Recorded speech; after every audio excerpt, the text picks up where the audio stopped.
Hi hello നമസ്കാരം. ഇന്ന് ഞാൻ ഉണ്ടാക്കാൻ പോകുന്നത് സോയ റെസിപ്പിയാണ്. നമ്മുടെ രാവിലത്തെ മോർണിംഗ് വ്യൂ ആണിത്. നിലാവ് ഇപ്പോഴും കാണുന്നുണ്ട്, കണ്ടോ, ചെറുതായിട്ട്. ശരി, സോയ എങ്ങനെ ഉണ്ടാക്കാം? സോയ റൈസ് റെസിപ്പിയാണ്. ഞാനൊരു സ്പൂൺ പെരിഞ്ജീരകം, വെളുത്തുള്ളി ഒരു 4 അല്ലി, ഒരു ചെറിയ തുണ്ട് ഇഞ്ചി, പിന്നെ ഒരു തക്കാളി കൂടെ മിക്സിയിലിട്ട് അടിച്ചു വെച്ചിട്ടുണ്ട്.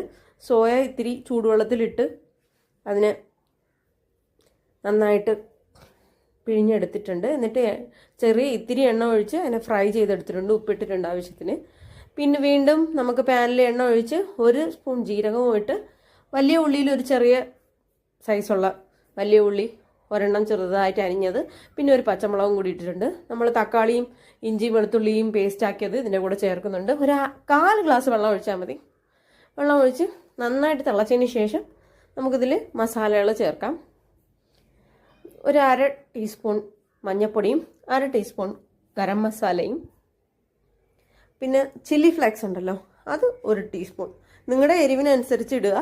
ഞാൻ 1 ടീസ്പൂൺ ഇട്ടിട്ടുണ്ട്. പിന്നെ ആവശ്യത്തിന് ഉപ്പ്. പിന്നെ നമ്മുടെ സോയ നമ്മൾ ഫ്രൈ ചെയ്ത് വെച്ചില്ലേ, ആ സോയയും കൂടി ഇതിൻ്റെ കൂടെ ഇട്ട് നന്നായിട്ട് മിക്സ് ചെയ്യുന്നു. ഈ വെള്ളം നന്നായിട്ട് വറ്റിയതിന് ശേഷം ഞാൻ ഫ്രൈഡ് റൈസിന് വേണ്ടി അരി നേരത്തെ വേവിച്ച് തണുപ്പിച്ച് വെച്ചിട്ടുണ്ടായിരുന്നു, അതും കൂടി ഇതിൻ്റെ കൂടെ മിക്സ് ചെയ്യുന്നുണ്ട്. ആവശ്യത്തിന് ഉപ്പുണ്ടോ എന്ന് നോക്കിക്കോളുക, ഉപ്പും കൂടി ഇടുക. പിന്നെ ഗാർണിഷിന് നമുക്ക് കുറച്ച് മല്ലിയിലയും കൂടി ഇട്ട് കഴിഞ്ഞാൽ സംഭവം കുശാലാണ്. നിങ്ങളെല്ലാവരും വീട്ടിൽ ട്രൈ ചെയ്യണം. വളരെ എളുപ്പത്തിലുള്ള സംഭവമാണ്.